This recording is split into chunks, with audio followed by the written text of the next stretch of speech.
रात का समय था। सर्वत्र पूर्ण अंधकार छा गया। केवल एक कमरे में रोशनी थी। 4 मोमबत्तियां जल रही थी। उस अकेलेपन को देखकर चारों मोमबत्तियां आपस में बातें करने लगी।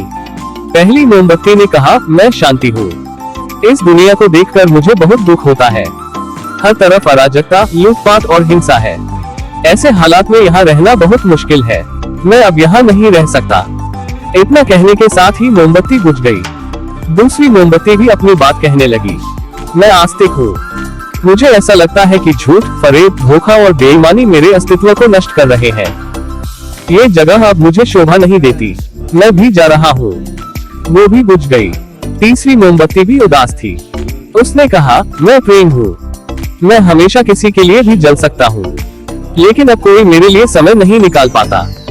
इसके बजाय लोगों के दिलों में अपने लोगों के लिए भी कोई प्यार नहीं था। अब ये सहना मेरे बस की बात नहीं है। बेहतर होगा कि यह से चले जाना। इतना कहने के साथ ही तीसरी मोमबत्ती बुझ गई।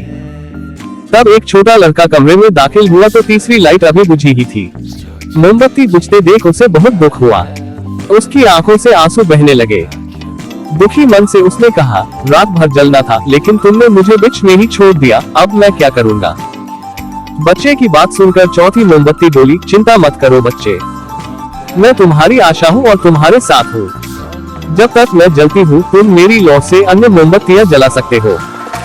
चौथी मोमबत्ती की आवाज सुनकर लड़के का साहस कठोर हो गया। आशा के साथ उन्होंने शांति, विश्वास और प्रेम को फिर से जलाया। सीख, जीवन में समय एक जैसा नहीं होता। कभी उजाला, कभी अंधेरा। जब आपके जीवन में अंधकार आता है तो आपका मन बेचैन हो जाता है, आपका विश्वास हिल जाता है और दुनिया अजीब लगने लगती है। और आशा की ज्योति जलाएं। जब तक आशा की ज्योति जलती रहेगी तब तक जीवन में अंधकार नहीं होगा। आशा की शक्ति से आप जीवन में कुछ भी हासिल कर सकते हैं।